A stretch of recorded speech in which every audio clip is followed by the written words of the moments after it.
dar tiempo a la predicación. Estamos estudiando una serie, hermanos, que se llama Las leyes del reino.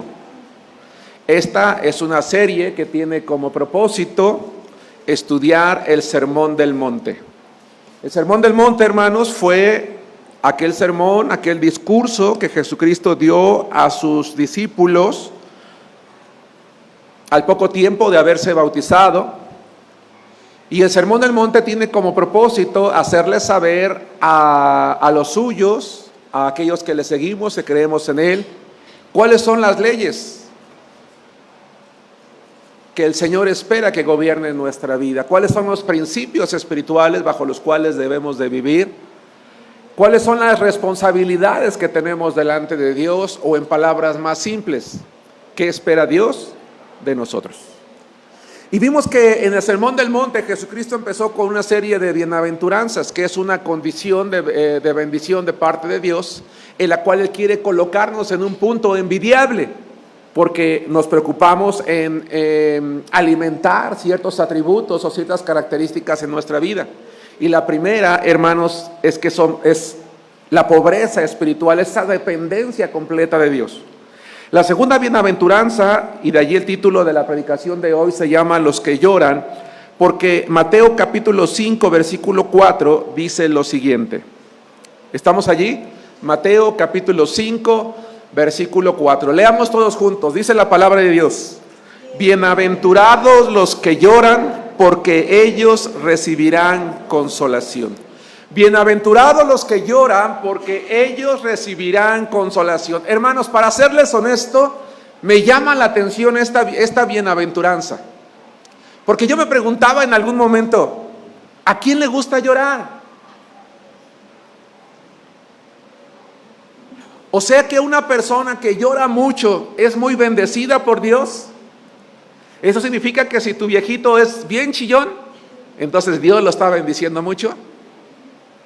O si tu esposa es bien chillona, porque a veces las hermanas, es que soy bien chillona, hermano. ¿Le puedo decir, Dios te va a bendecir porque eres bien chillona? No, ¿verdad? Eso no es lo que significa la palabra de Dios. ¿Qué significa entonces? ¿Qué tendría en mente Jesucristo cuando dice, bienaventurados los que lloran, porque ellos van a recibir consolación? ¿A qué personas se está refiriendo Jesucristo? Es muy sencillo concluir que Él se está refiriendo a los pobres en espíritu. Él está hablando de las cualidades y características que debemos de tener cada uno de sus discípulos. Si tú eres pobre en espíritu, eres una persona que depende completamente de Dios. Y una persona que depende completamente de Dios no es una persona que se la pasa llorando por los problemas. No es una persona que se la pasa llorando por las adversidades. No es una persona que se la pasa llorando de todo. No, es una persona que en virtud de que ama lo que Dios ama, es una persona que anhela lo que Dios anhela, es una persona que le duele lo que Dios le duele, entonces llora por la condición moral y espiritual del mundo. ¿Sí van conmigo? Va de nuevo. El que llora no es el que se la pasa llorando por las adversidades de la vida, por los problemas o por las dificultades que lamentablemente todos las poseemos o las tenemos, o enfrentamos en algún momento. No, llora porque ama lo que Dios ama y le duele lo que a Dios le duele. En ese sentido, hermanos, ama la justicia. Le duele lo que el hombre hace, lo que hace al ofender a Dios, el pecado. Le duele ver la condición moral y espiritual del mundo. Esta bienaventuranza, hermanos, implica entonces que alguien que es pobre en espíritu y que llora por la condición moral y espiritual del mundo, entonces primero que nada se preocupa por la suya propia. Vamos a la palabra de Dios y vamos a descubrir 4 ideas. La primera, los que lloran no se involucran en el pecado porque sabe que ofende a Dios. Dice la palabra de Dios en 1 Timoteo, esta fila de la izquierda, 1 Timoteo capítulo 5, versículo 22, la fila del medio, Efesios capítulo 5, versículo 11, hermanos de la derecha, izquierda para ustedes, Efesios 4, 22 al 24. Los que lloran no se involucran en el pecado porque esto ofende a Dios. Hermanos, allá abajo se está llevando a cabo una celebración, porque en estos días se celebra el Día del Niño. ¿Hay algún problema en que en la iglesia hagamos una celebración de esa naturaleza? ¿Hay algún problema en que se diviertan los niños, en este caso con los jóvenes todos? ¿Hay algún problema en que de momento empiecen a brincar, van a estar en la piñata, a lo mejor se van a aventar por los dulces, van a jugar, van a tener una obra de teatro? ¿Hay algún problema en eso? No, claro que no. Por supuesto que no. El cristiano no es una persona amargada. El cristiano no es una persona que no ríe. El cristiano no es una persona que no se divierte. El cristiano es una persona que sabe disfrutar la vida o que debe de saber disfrutar la vida, hermanos. Pero también entiende que en aquello que disfruta no ofende a Dios. ¿Sí me explico? Sabe que en aquello que está disfrutando no está ofendiendo a Dios y por lo tanto no se involucra en el pecado. Hermanos de la izquierda, 1 Timoteo 5:22. Por favor, ¿leerían conmigo este pasaje? ¿Sí? Todos juntos. Dice: no impongas con ligereza las manos a ninguno, ni participes en pecados ajenos, consérvate puro. Cuando yo, hermanos, su servidor, me involucro con personas en situaciones en las que pudiéndome hacer a un lado, pudiéndome escapar, no lo hago, estoy participando del pecado de la gente, de los demás. ¿Sí nos damos cuenta? Porque el cristiano es una persona que hay muchas cosas que deja de hacer. Porque cuando entras al templo dice: prohibido entrar si eres mentiroso, prohibido entrar si eres esto, prohibido entrar si haces el otro. ¿Alguien algún día ha visto un letrero allá abajo que diga así? No. Los cristianos hay muchas cosas que dejamos de hacer porque sabemos que ofenden ¿a quién? A Dios. Y si Dios es mi Señor, es el dueño de mi vida, yo voy a buscar honrarlo, no deshonrarlo, porque Dios aborrece el pecado, lo lastima, lo ofende. Y si yo con mis acciones ofendo a Dios, voy a abandonar el pecado. No voy a participar de él. Incluso, vamos a leer Efesios capítulo 5, versículo 11, hermanos del medio, todos juntos conmigo, dice: y no participéis en las obras infructuosas de las tinieblas, sino más bien reprenderlas. Hermanos, yo espero que esto no te pase en la iglesia con hermanos, porque olvídate del mundo.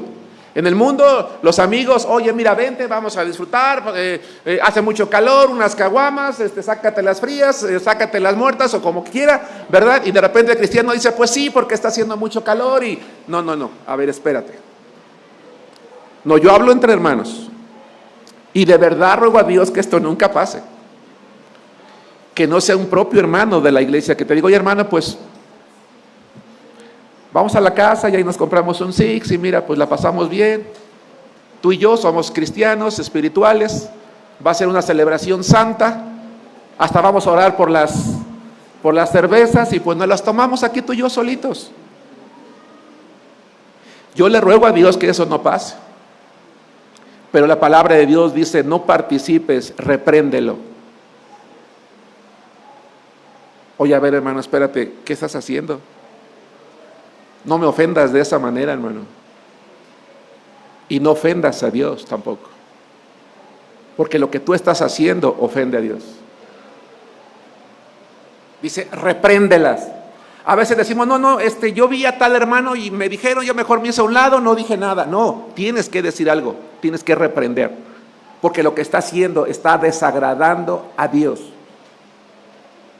Está honrando al diablo. Y el que llora es el que lamenta y le duele ver que alguien que debería de estar obedeciendo a Dios lo está desobedeciendo, lo está deshonrando. Ora a Dios: Señor, es que mi hermano está desviado de tu camino, está perdido, está involucrado en cosas que ya no debería de tener, Señor. Con amor le he motivado al hermano Germán, en este caso yo, porque no quiero mencionar a nadie, que abandone ese pecado, Señor, y me duele saber que él aún, a pesar del tiempo que tiene o del poco tiempo que tiene, está involucrado en eso, Señor. Me duele en mi corazón saber que mi hermano hace eso. Sácalo de ese comportamiento. El cristiano es una persona que no debe de sentirse como pez en el agua cuando está participando del pecado. ¿Sí me explicó? ¿Se entiende la frase como pez en el agua? Me siento cómodo, estoy bien. Efesios 4:22 al 24, hermanos de la derecha, dice: en cuanto a la pasada manera de vivir, despojaos del viejo hombre que está viciado conforme a los deseos engañosos, y renovaos en el espíritu de vuestra mente, y vestíos del nuevo hombre creado según Dios en la justicia y santidad de la verdad. Creo que se explica por sí mismo el versículo. Hacer a un lado todo lo viejo.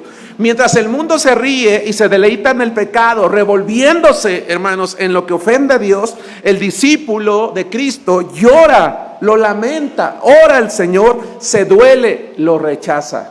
2. Los que lloran, hermanos, vamos al Salmo capítulo 51, versículo 1, se duelen por sus propios pecados.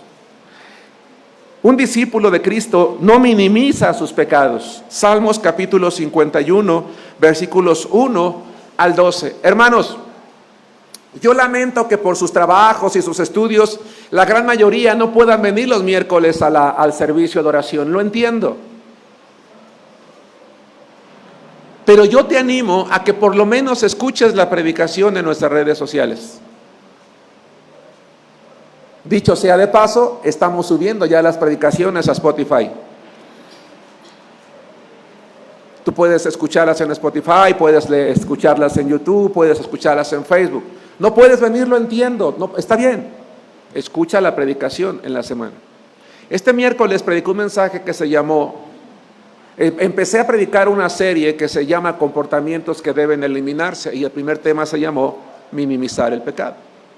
Y yo comentaba brevemente en esa predicación que lamentablemente el mundo de hoy ha aprendido a minimizar el pecado. Lo que antes se señalaba como pecaminoso, ahora se aplaude, se acepta, todo el mundo lo hace. No es que no me preocupe, debe de preocuparme porque debemos de llorar por la condición espiritual del mundo. Decía yo en la predicación, lo preocupante es que habemos algunos cristianos en las iglesias que ya estamos tan relajados que aprendemos a minimizar el pecado. Ya no nos molesta, como decía hace rato, ya no nos incomoda. No, el cristiano que llora no minimiza el pecado. Yo decía que hoy el cristiano ya no le pide perdón a Dios por sus pecados. Ya no hay avivamientos porque ya no se reconoce el pecado. Señor, es que fallé. Tuve una falla. Es que tuve un desliz. Ya no le digo al Señor que me perdone. Señor, pues tú entiendes, ¿verdad? Soy humano y este desliz que tuve. Ya no nos duele fallarle a Dios. Ya no nos sentimos. Ya no permitimos que el Espíritu Santo nos quebrante. Hermano, en este mundo, si tú le fallas a alguien que amas, ¿no te duele? ¿No te duele fallarle a tus hijos, a tus padres, a tu cónyuge? ¿No te duele? ¿No lo sientes? ¿No harías lo necesario para restituir esa ofensa o ese dolor que le causaste? Yo quiero pensar que sí, hermano, ¿cierto? ¿Por qué entonces no nos duele pecar contra Dios? ¿Por qué no me duele ya pecar contra Dios? ¿Será que yo he caído en minimizar el pecado? David, un gran varón de Dios, tan imperfecto como su servidor, o quizás yo más que él, pecó muy gravemente delante de Dios. Pero, inspirado por el Espíritu Santo, escribió un salmo donde describe cómo se sentía. Vamos al Salmo 51, dada que la porción es un poco larga, voy a leer del versículo 1 al 4 y después voy a saltar al 12. Usted en su casa puede leerlo completo. Le suplico que de momento solo lea la parte que le indico. Salmo 51:1. ¿Vamos bien, hermanos? La palabra de Dios dice: ten piedad de mí, oh Dios, conforme a tu misericordia. Conforme a la multitud de tus piedades, borra mis rebeliones. Lávame más y más de mi desliz, de mi error, de mi equivocación. ¿Dice así? De mis pecados,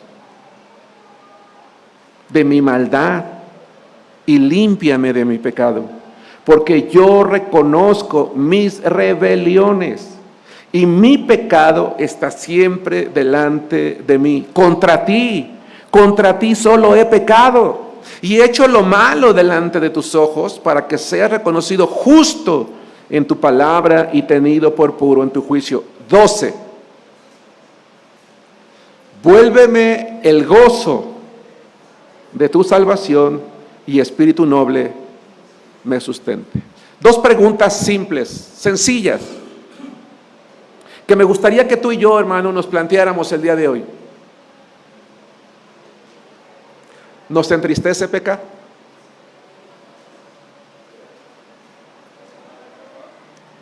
¿O nos sentimos a gusto? David durante un año trató de ocultar su pecado, hasta que fue confrontado por el profeta Natán. Pero fue un año en el que estuvo sufriendo. Y este capítulo lo escribió no para que nosotros digamos, tú te puedes esperar también un año, sino lo escribió para que entendamos que amando él a Dios trató de ocultar, trató de opacar, sin darse cuenta que entre más trataba de opacar su pecado, más daño se hacía, porque sufría estando lejos de Dios. ¿Me explico, hermanos? De tal manera que el cristiano, hermanos, yo soy pecador,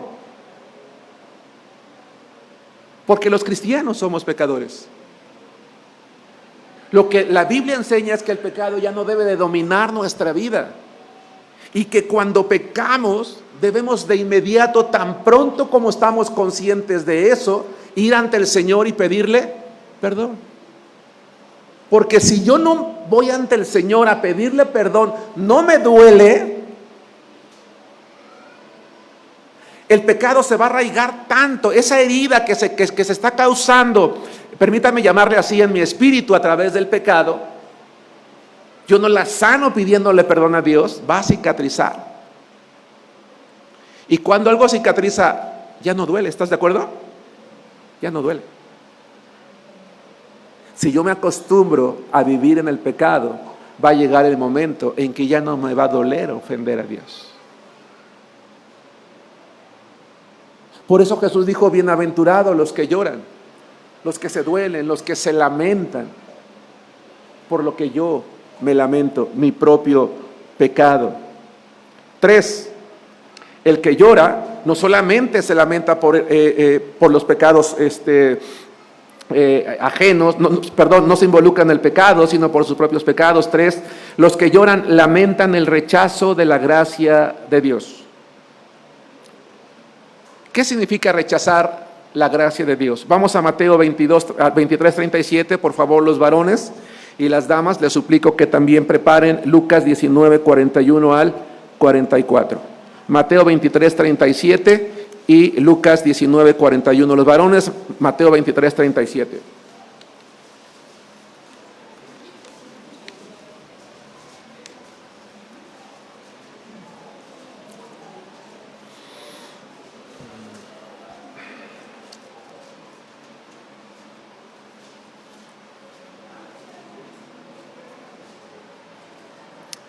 En la semana, hermanos,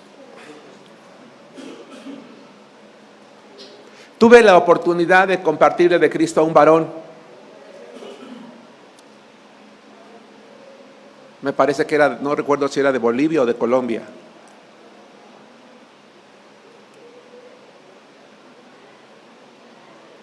Para aquellos que no lo saben, pertenezco a un ministerio internacional donde compartimos el evangelio a través del internet. Y esta persona entró a nuestra plataforma pidiendo que oráramos por él. Y le dije: sí, claro que sí, con mucho gusto, vamos a orar por ti. ¿Cuál es tu motivo de oración? ¿Por qué te gustaría que oráramos por ti? quiero que oren para que Dios haga un milagro y restaure mi hogar.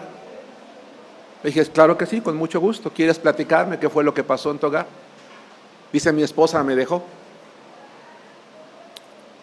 Y le puse, lamento mucho que eso haya ocurrido. ¿Quieres platicarme por qué te dejó tu esposa? Me dice, es que la engañé varias veces. Y ahora ya no me quiere perdonar, y eso que es cristiana. Ah, ok, le dije. Déjame hacer una oración por ti. Oré por él. Le pedí a Dios que, pues, conforme a su voluntad, obrar en el corazón de él. Que seguramente le dije, Dios, tú entiendes lo que está sufriendo esta dama en su corazón. Y le dije a Dios, enséñale a este varón a través de tu palabra qué es lo que tú esperarías de él. Él dice que está sufriendo y entonces yo te pido, conforta su corazón. Hice la oración y después le dije, me gustaría compartirte la palabra de Dios. ¿Estás de acuerdo? Me dijo sí. Le dije, pero antes de compartirte la palabra de Dios, me gustaría plantearte unas preguntas. Siéntete con la libertad de responderlas o no. Sí, me dijo, adelante. Si en algún momento te sientes incómodo, le dije, no pasa nada, continuamos con la conversación, sin problema. Y yo le pregunté, le dije, ¿sabías que la infidelidad provoca un dolor emocional tan fuerte en el corazón de la persona que es engañada, que ese dolor emocional es capaz de permanecer durante toda la vida?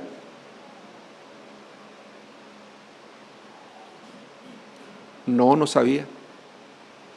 ¿Sabías que una persona que se sabe engañada por su cónyuge, en quien confiaba y esperaba fidelidad, vive una experiencia tan traumante que puede pasarse una vida viviendo con inseguridad y desconfianza y preguntándose a sí misma por qué no fue capaz de sostener el amor de la persona porque se siente culpable, menospreciada?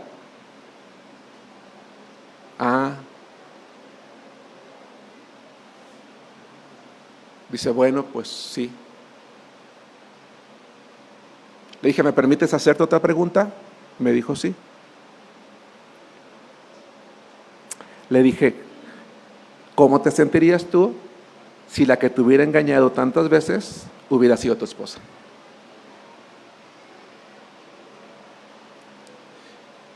¿Fácilmente la perdonarías? ¿Sí me explico?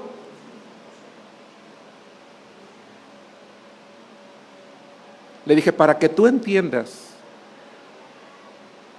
la posición de tu esposa, más allá de que sea cristiana o no, lo primero que tienes que entender es el dolor que ella está sintiendo. Si tú no logras entender el dolor que le estás provocando, no vas a poder entender por qué se está comportando de esa manera.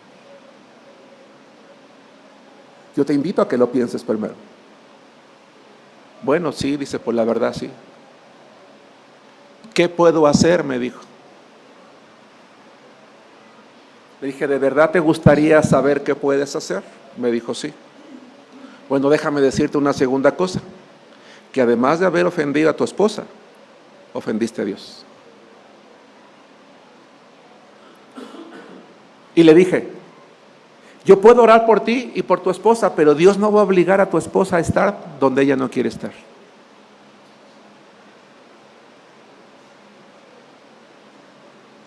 Porque en este mundo no puedes obligar la fe, la obediencia y el amor.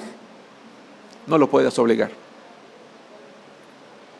Pero te puedo compartir cómo tú puedes hallar paz, cómo puedes ser un hombre mejor y quizás, no lo sé, en el futuro recuperar tu hogar.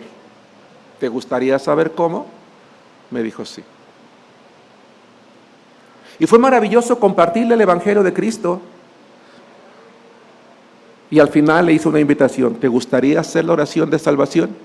Le dije, ¿la puedes hacer solo o la puedes escribir? Y escribió una oración, hermanos, muy bonita. pidiéndole perdón a Dios por haberlo ofendido y por haber ofendido a su esposa. Y le dijo a Dios: Señor, ayúdame a no volver a causar ese dolor. Qué maravilloso, ¿no creen, hermanos? Pero ¿qué pasa cuando viene lo contrario? Cuando tú le compartes de Cristo a una persona y te dice: no me interesa, no me importa, no quiero. A mí me causó gozo, hermanos, haber llevado a los pies de Cristo a este varón. Pero nos causa tristeza cuando la gente rechaza el evangelio de Cristo. ¿Le podrías dar enter? Nos duele, hermanos. Ahorita uno de nuestros equipos de trabajo está en Muñoz. En Muñoz, hermanos, se ha trabajado durante 3 o 4 años. 2 personas asisten a la iglesia. 2 personas. Va un equipo de 8, 10 semana a semana. 2 personas.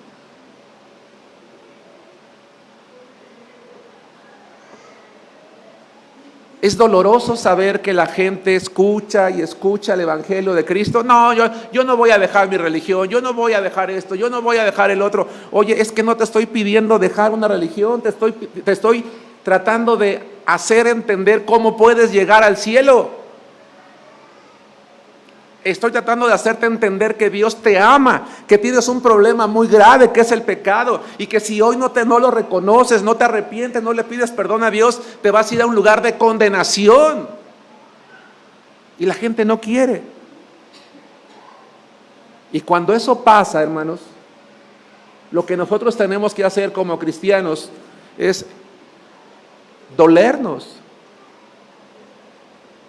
Dice Jesús, llorar de dolor. Y a lo mejor no literalmente me volteo a llorar, no, sino que me duele. Hermanos, vivimos en un mundo perdido que no quiere saber de Cristo. Se acaba de morir un hombre, sí, el líder de una de las religiones más grandes del mundo, y dicen: vamos, a tal hora, tal día, vamos a sacar el cuerpo para que lo venere la gente. ¿Te duele ver cómo la gente venera el cuerpo de un hombre tan pecador como yo? Insisto, a lo mejor yo más que él, pero no son capaces de venerar a Cristo, no son capaces de reconocer sus pecados, no son capaces de escuchar la palabra de Dios, y te cierran la puerta y te ofenden, se enojan, te rechazan. ¿Sí me explico? Eso es lo que nos debería de doler, hermanos. Y perdón que lo diga, va a sonar chistoso, no que ya subió el jitomate, que ya subieron las papas, que estoy bien cansado. No, lo que nos debe de doler es: el mundo está perdido sin Cristo. Y si me duele que el mundo está perdido sin Cristo, entonces debo de tomar los folletos que están allá abajo y debo de repartirlos todos, debo de comprar unos más, debo de ir con los hermanos que están yendo a las obras para trabajar, para involucrarme, porque para eso estoy vivo. ¿Sí dan conmigo, hermanos? Dice Jesús: bienaventurados los que lloran. ¿Qué mejor ejemplo que el de Jesucristo, hermanos varones? Por favor, lean conmigo, pónganse de pie si pueden, si no, no pasa nada, sentados están bien. Jesucristo, hermanos, Mateo capítulo 23, 37. ¿Estamos listos? Dice la palabra de Dios: Jerusalén, Jerusalén, que matas a los profetas y apedreas a los que te son enviados. ¿Cuántas veces quise juntar a tus hijos, como la gallina junta sus polluelos debajo de las alas, y no quisiste? Tomen asiento, hermanos. Al Señor Jesús le dolía ver que la gente lo rechazaba, lo rechazaba, lo rechazaba, lo rechazaba. Vamos, hermanas, pónganse de pie si lo pueden hacer, si no también no pasa nada. Lucas 19, 41 al 44. Y vamos a ver la sensibilidad de Jesucristo respecto al pecado. No se dejó llevar porque las multitudes lo recibían, Hosana. No, vean lo que dice, veamos lo que dice Lucas 19, 41 al 44. ¿Listas, hermanas? Dice: y cuando llegó cerca de la ciudad, al verla, lloró sobre ella, diciendo: oh, si también tú conocieses, a lo menos en este tu día, lo que es para tu paz. Mas ahora está encubierto de tus ojos, porque vendrán días sobre ti cuando tus enemigos te rodearán con vallado y te sitiarán y por todas partes te estrecharán y derribarán a tierra y a tus hijos dentro de ti y no dejarán en ti piedra sobre piedra por cuanto no conociste el tiempo de tu visitación. Tomen asiento. 4. Los que lloran, hermanos, reconocen su incapacidad personal para dominar el pecado. Reconocemos o reconocen su incapacidad personal para dominar el pecado. Estoy entrando a la recta final. Romanos capítulo 7, otra vez, hermanos del medio, versículo 14, perdónenme, hermanos de la orilla, repito, corrijo, de izquierda para mí, Romanos 7, 14, hermanos del medio, Romanos 7, 24, y hermanos de la derecha, Romanos 8, 2. ¿Hay algún pecado, hermano, hermana, que tú y yo no hemos podido vencer?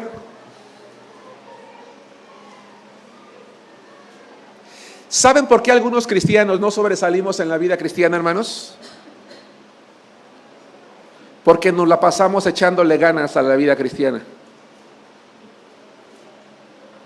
Y en la vida cristiana no se trata de echarle ganas, se trata de depender de Dios.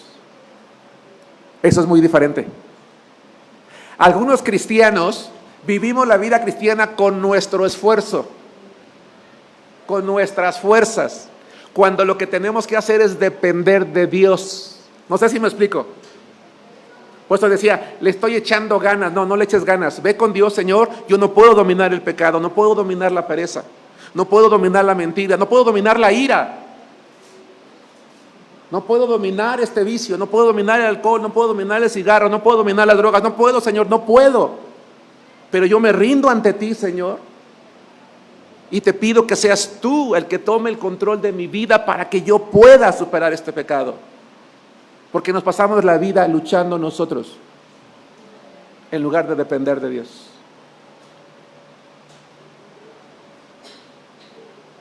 Dice Romanos capítulo 7, versículo 14. Hermanos de la izquierda, por favor, ¿la darían conmigo? Vemos que la ley es espiritual, mas yo carnal. Pablo reconoce una cosa: el pecado está en mí. Y cuando dice vendido, no es que Pablo está diciendo soy un pecador, está reconociendo que lo es y que hay cosas que aún Pablo no está pudiendo dominar. Hermanos del medio, Romanos 7, 24, ¿listos? Dice, miserable de mí, ¿quién me librará de este cuerpo de muerte? Que no te dé pena reconocer, hermano, hermana, si hay algún pecado que no has logrado dominar. No estoy diciendo que te levantes públicamente y que lo digas, lo quieres decir, adelante, vamos a orar por ti. Ve con Dios. Pablo está reconociendo, Señor, no puedo, hay cosas con las que no puedo. Y a veces dice Pablo, me siento tan miserable que pareciera que no puedo librarme de esto, de este cuerpo que me lleva a la muerte, que me quiere dominar. Pareciera que la batalla está perdida. Pero vamos, hermanos de la derecha, a Romanos 8:2. Romanos 8:2. ¿Dónde está la clave? Romanos 8:2. ¿Listos, hermanos? Dice la palabra de Dios: porque la ley del Espíritu de vida en Cristo Jesús me ha librado de la ley del pecado y de la muerte. ¿Cuándo Pablo pudo dominar el pecado que le quería dominar a él, hermanos? Es pregunta. Cuando se dejó dominar por el Espíritu Santo. No sé si me estoy explicando cuando digo que la vida cristiana no tenemos que vivirle echándole ganas de nosotros, sino dependiendo de quién, del Espíritu Santo. Dice, Señor, lo que yo no pude hacer por mí mismo, por mis propias fuerzas, yo descubro que soy incapaz, pero tu Espíritu en mí me ha ayudado a vencer ese pecado. O sea, hermano Germán, que yo puedo ir con Dios y decirle que yo quiero hacer esto, que no puedo dominarlo, claro. Esa es la confianza que tenemos con Dios. Es allí cuando yo puedo decir, Dios entiende mi debilidad humana y me va a dar fortaleza para poder dominar ese pecado. Casi termino. Volvamos a Mateo capítulo 5, versículo 4. ¿De quiénes estamos hablando, hermanos? ¿De los que lloran por todo? ¿De los que lloran por los problemas? ¿De los que lloran por las adversidades? ¿De los que lloran porque no ganó el partido político que querían? ¿De los que lloran porque no ganó su equipo favorito? No.